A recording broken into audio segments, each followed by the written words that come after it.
Hi, MassArt. Today we're going to go over a few tips and tricks that will hopefully make your life easier in this final collection as you're going to add your textures and your notions and stuff like that, all your details. And then I have linked to a video from last year where I went over how to polish up your illustrations and add repeating patterns to them in in Photoshop. So check that out.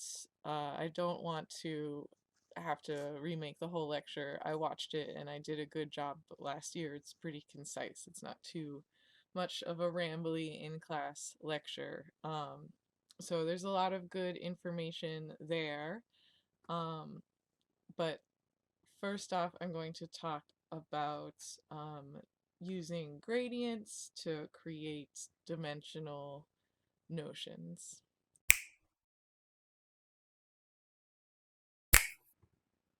So we're going to use the gradient tool to create shiny buttons.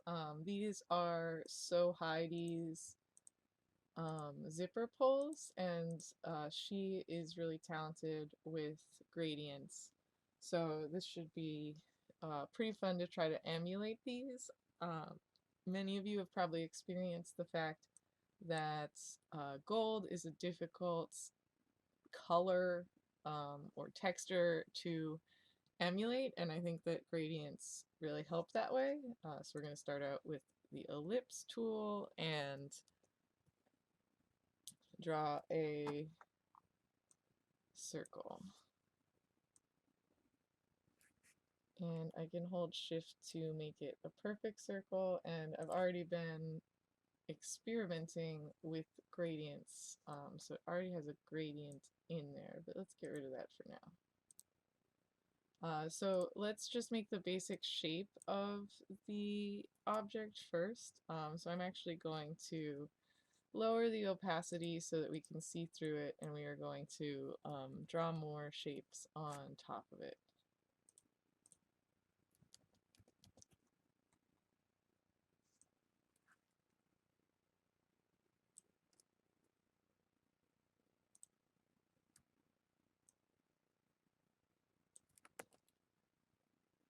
If I hold Alt and click, let's make sure nothing is selected first. Without this selected, if I want to draw a circle that lines up exactly with the center of this circle, I can grab the ellipse tool and hold Alt and Shift, and Alt means that it will grow from the center. It will start dragging from the center and grow out evenly, and Shift means that it will be a perfect circle.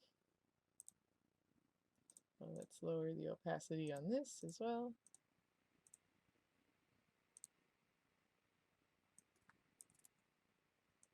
And let's make some tiny circles. And I can copy and paste those.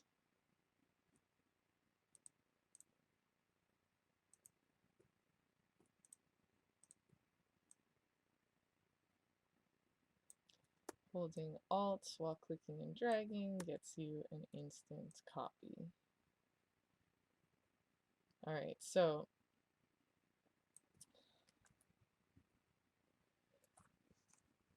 I think I'm going to line these up even though they aren't lined up in the original button. I think I'm going to choose horizontal align center. I chose the wrong one. And vertical align center for this guy. And if we think that these look uneven at all, a great option is to actually start with just two of them, edit copy, edit paste in front, and then we're going to rotate them while holding shift, and it'll turn exactly 90 degrees. So now those are all perfectly even. If we group them together and we group the circles, the outer circles together, then when we choose vertical align center and horizontal align center, these will now all be perfectly aligned. So I'm going to start carving the shapes up, and I know that I want an outer ring, a inner shape, and an inner shape that has the holes removed. So first thing I'm going to do is actually select both of these circles. Let me ungroup them, both of these circles. And I'm going to use the divide tool, and it's under Pathfinder Divide, and this just splits along all lines. So now I have an inner circle and an outer circle. If I ungroup it, you will see that that is the case.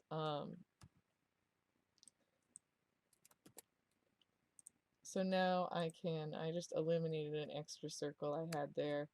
And now with that and this grouped shape selected, if I choose minus front, it will remove all those shapes, or you might be more familiar with the shape builder tool instead of the Pathfinder tool, where we hold Alt and then we can subtract those shapes.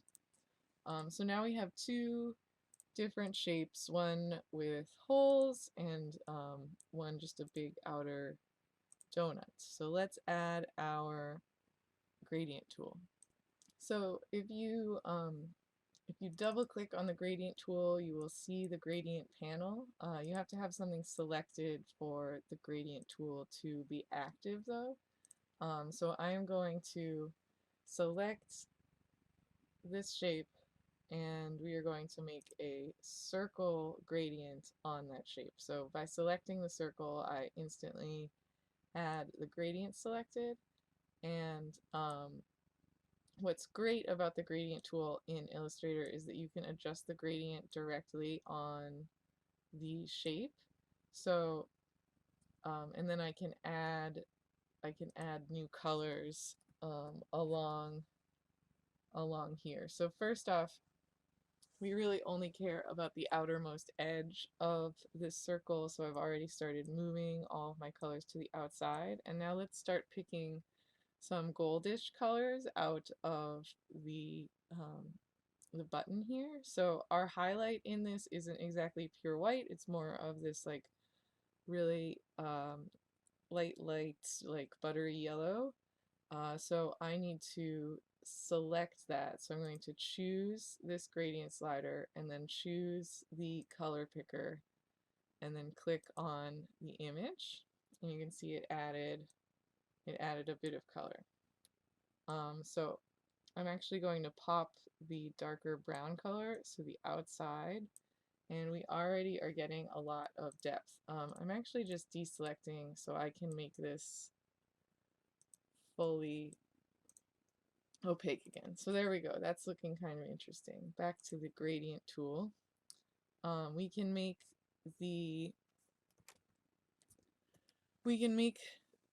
the yellow take up more space and make this look rounder by bumping that out to the edges, or we can make it look thinner and like pointier by adding more. If we want to, we can adjust this brown color. I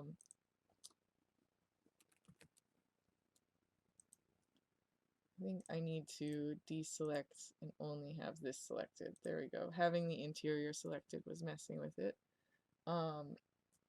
We just have to have this brown color selected, and then if you have colors that you want to pick from your swatches panel that you have saved or something, you can double click on the slider, and you can either choose from this color picker or up here, or the eyedropper tool is available there again. So let's choose this really dark color. That's great. So let's add in one more very dark, and to add a color you click along the gradient slider, like underneath it gets that plus sign next to it, so we'll pump that in there and then pop it over. So that's starting to look very dimensional to me. Let's make a less involved gradient for the interior. So we just have to have it selected and then grab the gradient tool. And this time I think we're going to just make a linear gradient, and I can remove any of these gradient slider stops that I want. And we're just going to make this mostly yellow with like a hint of dark. There we go. That's looking very authentic to me, very dimensional. So my favorite way to hold on to symbols like this is I add them to my symbol library in the Creative Cloud libraries. If you have access to that, this is my favorite way to use it. So we select the symbol, let's group it.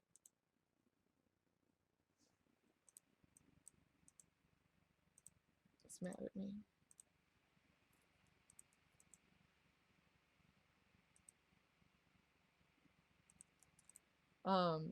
Select the symbol, and we can choose to add the content to my I've made a special symbol Creative Cloud library in here.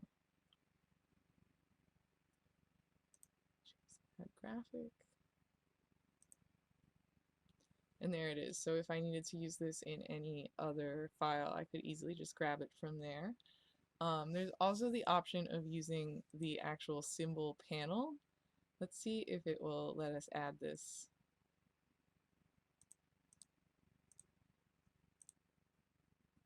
Yeah, so that worked really well. And what's awesome about using the symbol panel, even though it doesn't automatically upload to the web like the Creative Cloud library, is that if we change this symbol now, all of the other symbols will change with it. And you can save this library, save symbols, and then upload it to another computer if you wanted to. But let's say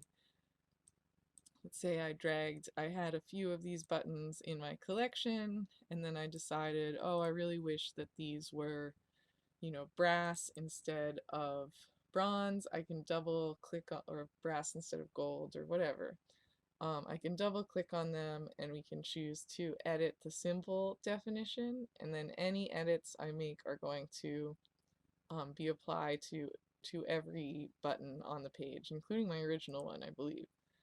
So let's make a quick change here. We will make this color much more orangey.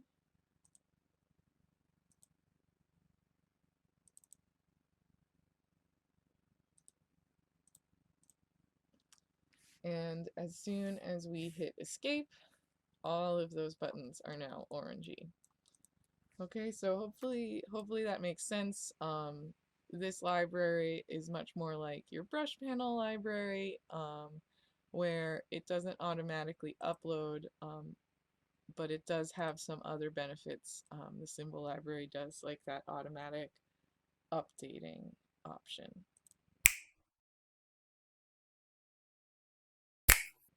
Similarly, you can use your brush library to speed up your design process.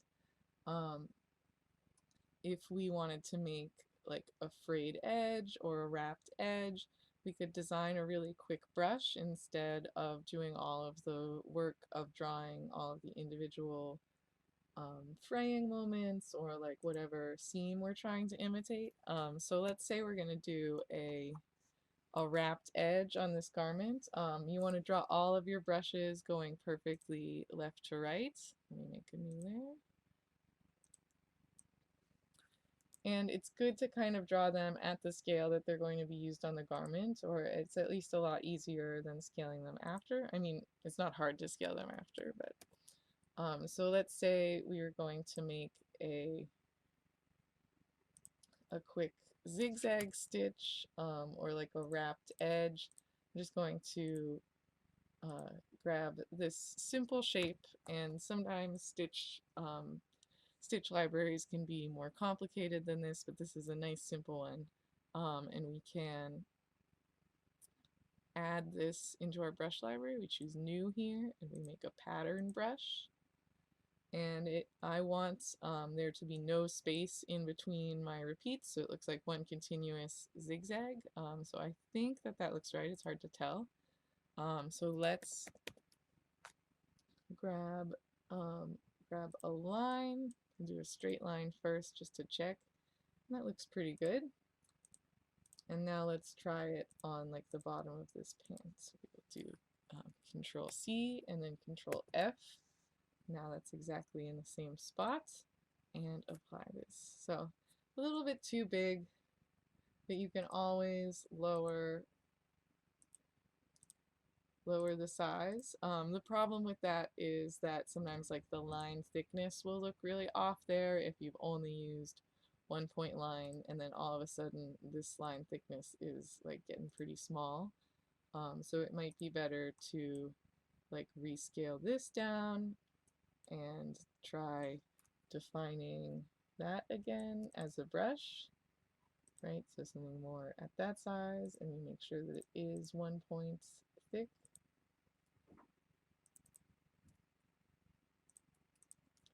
I chose the wrong thing. We choose new pattern brush. Okay, let's try this one. So just different options.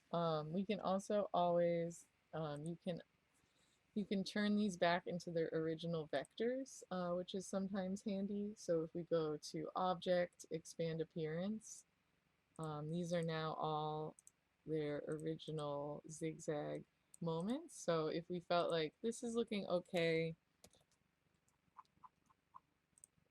but these really, they're like the right size, but I actually do want them to all be a little bit smaller. Once you get them in place, you can go to Object, Expand Appearance, and they will all become individual vectors, and then you can adjust their stroke. So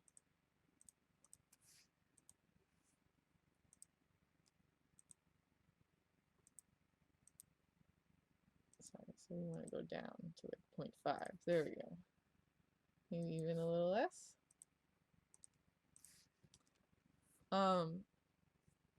So hopefully that is making sense. It might be that this is actually going in the wrong direction, or maybe you want to flip this around. You can do that pretty easily before I've ungrouped it.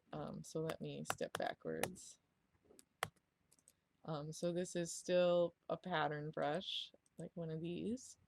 And if we choose options of selected objects, then we can choose to flip across the axes, and now those triangles are pointing the other way. So if that's what you want, you don't have to make a whole new brush with them hanging out upside down. It should work with the properties panel, and that only affects the properties of this selected brush, not the properties of the whole panel. If you want to select the properties, change the properties of all of the brush, all of everything that has that brush applied to it, then you can double click on the brush and change things in here.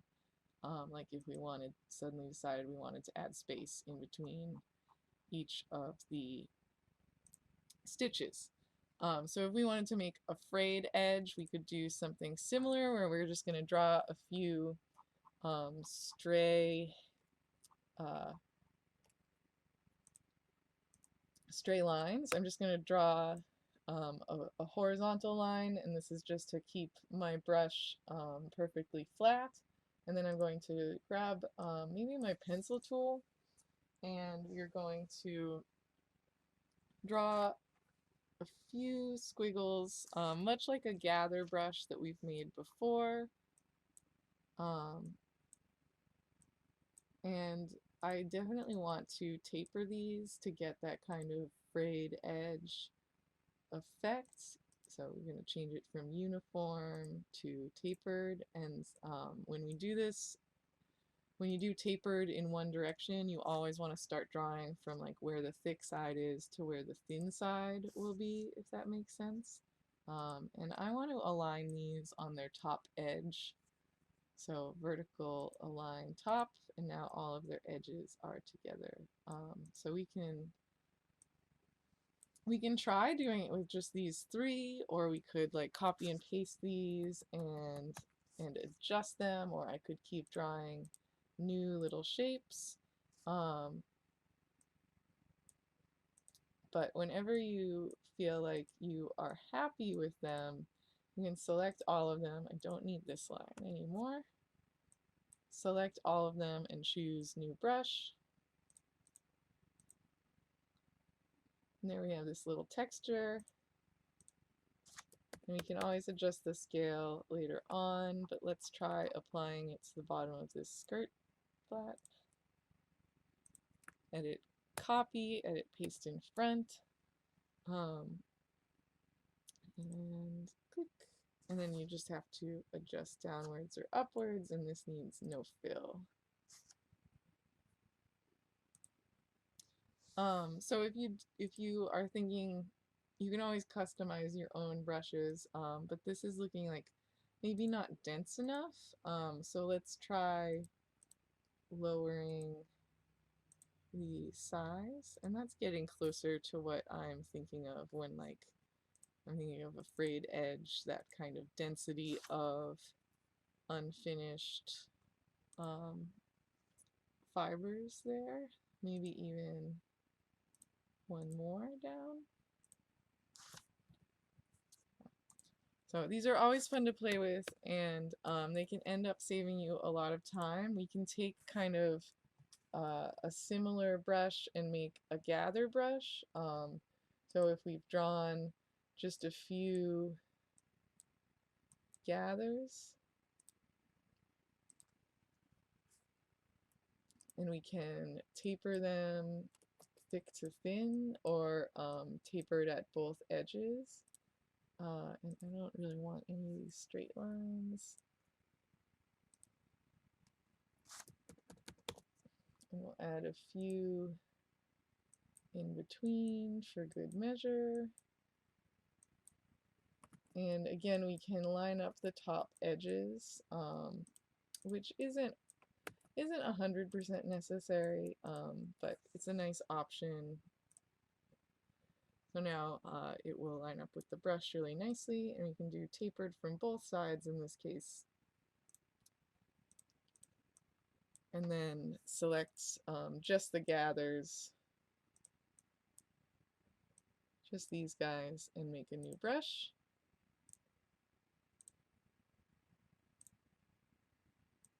And then you can really easily draw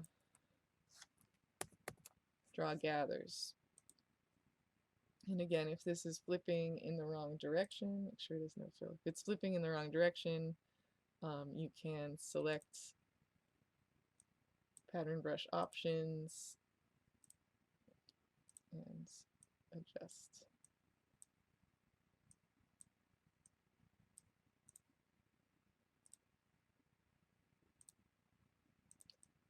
There we go. And if we needed to, we could always go to Object, Expand, and then we could manually change any of these gather moments to make them look more realistic or whatever. But I'm thinking that that looks pretty good, and hopefully that kind of thing will save you some time.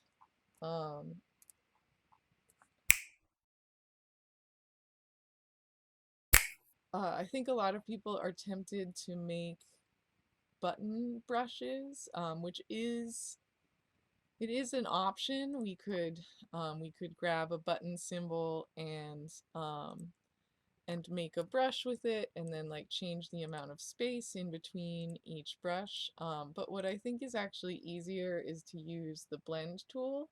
And the blend tool is really handy if you remember where it is and how to use it. Let me get rid of these jeans for the moment.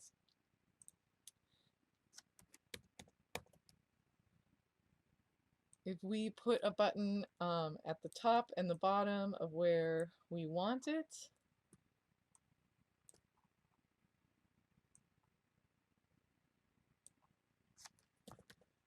and we know how many buttons we want in between them, let's say we want 5 buttons, we can double click on the blend tool. We have to change the options, the spacing options to specified steps. Then we say we want 5 buttons, and we can then hit OK, click on one, and click on the other. And it added 5 buttons to the garment. And then if you want to, I think you can double click on the blend tool while this is still selected, and then you're able to check preview. So if you are like, what does it look like with 6 new buttons or 7 new buttons, this is a great option, and it automatically evenly spaces them out and keeps them in a line. And you can even adjust the line afterwards. The blend tool is really interesting.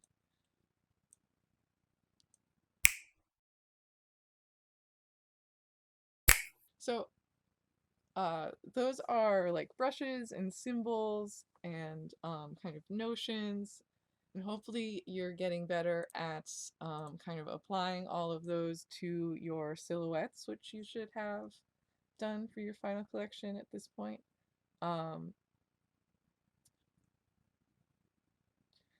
Let's talk about the appearance panel and the graphic styles panel. Actually, so I found this seamless denim texture online, and we're going to review a few fun ways of rendering jeans using gradients and layers.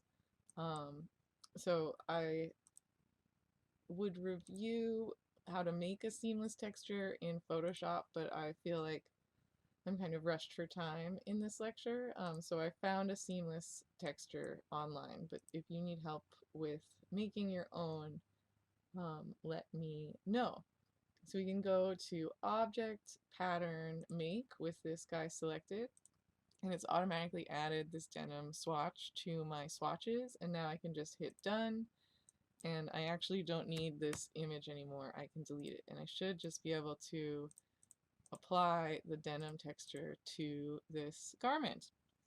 So that's great, and there's no real reason to add shadows to flats, but this is a great experiment for if you wanted to do your fashion illustration in Illustrator, or whatever. But the first step in order to add shadows to this, which is a fun experiment we're going to do today, is to split it in half, because the shadow technique I'm going to use using the gradient doesn't work well with complex shapes. It works really well with kind of cylindrical shapes. So I'm going to select them both and then grab the Pathfinder tool and choose Divide. And now these are 2 separate shapes. Okay, so with one of them selected, we are going to go to Object, Create Gradient Mesh. And I'm going to check off Preview just to see the grid that this gradient mesh would make. And actually, before I do anything, I'm worried that it will kind of it will delete my original shape when I go to make this gradient mesh. So I am going to copy both my shapes. So with this selected, Object, Create Gradient Mesh. And we'll check Preview, and I don't think I want quite so many columns. That seems fine for columns and rows. I just want something kind of manageable. And then this is key. Under Appearance, we are going to change it either to center or to edge, depending on what kind of effect you want. We're trying to do shadows and not like whitewashing for this technique, or stonewashing. So I'm going to choose to center, actually, and this is putting all of the darkness around the edge. I'm going to hit OK. And with the white selection tool, I can now adjust this gradient, and this gradient conforms to the mesh. So we can have more white in the center and less white on the edges. And this is like, jeans are made this way, even though we're designing flats that don't normally have shadows on them. This kind of fading is built into jeans upon sale of the jean, right? At the factory, they spray them with stone dust, or they carve these light spots into them. So what we do now is we play with the transparency settings of this gradient mesh. And you can do that using the transparency panel, but I wanted to introduce the appearance panel because we're going to continue to talk about it in a little bit. So I'm going to go to Window and choose Appearance, and it looks like a little sun. And with this shape selected, where it says opacity, I can click on it and I can adjust the opacity in here. The appearance panel is a convenient place to see all of the effects that are applied to a shape. So we can choose multiply. And right now, this won't make much of a difference because there actually isn't much below this shape. There's only white below it. But let me arrange and bring this to the front, and we will put our original shape back here and put this on top. We get this really great effect. And we can lower the opacity even more to get more of the jean texture coming through on the edges. So let's do the same thing for this side. We are going to go to Object, Create Gradient Mesh, and it's kept the same settings as the last one, so we can hit OK, and we can make any adjustments that we wanted to make. I don't have to go crazy here. I just like bringing more light up the jeans. And again, with it selected, we can change the opacity through the appearance panel. We want to change it from normal to multiply, and then we lowered the opacity a little bit. And let's pop this back underneath. Right click, arrange, send backwards. So there we have these like really beautiful looking realistic jeans. I love the gradient mesh tool. It's not how I always shadow because it's so specific. If we tried to use a gradient mesh on a shape that looked like this with the both legs, the shape is just crazy. I think I forgot to mention that your original shape has to be filled with a color for that technique to work. Yeah, so when it was filled with white, its gradient was going from white to white, so it didn't show up at all. It just showed the mesh. So with these being filled with jeans, it automatically filled my my gradient with black to white.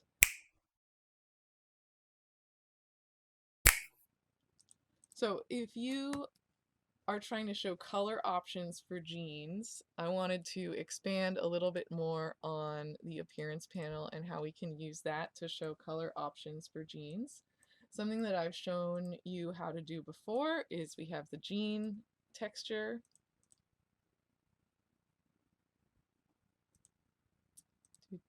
Jean texture.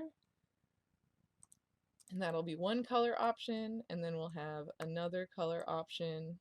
And what we'll do is we'll copy and paste this right on top of itself.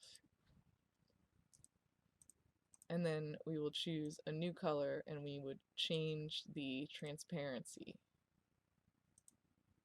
to hue.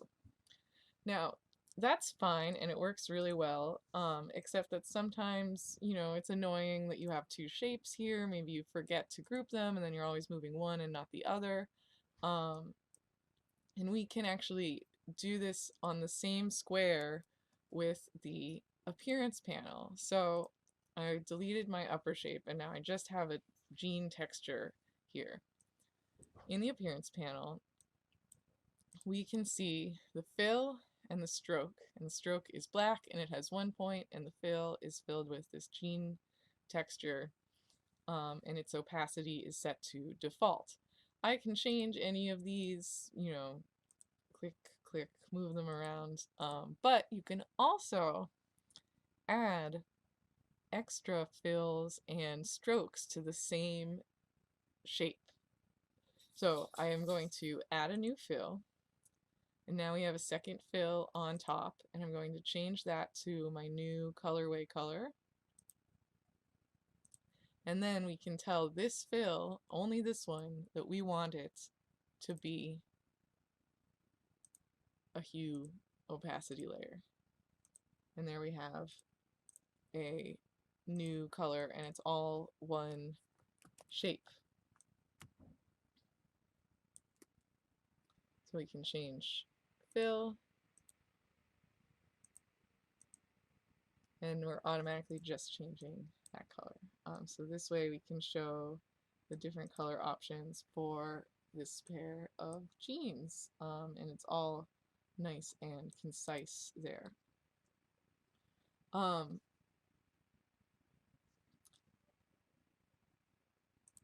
Let's say you are doing a lot of jeans in your collection.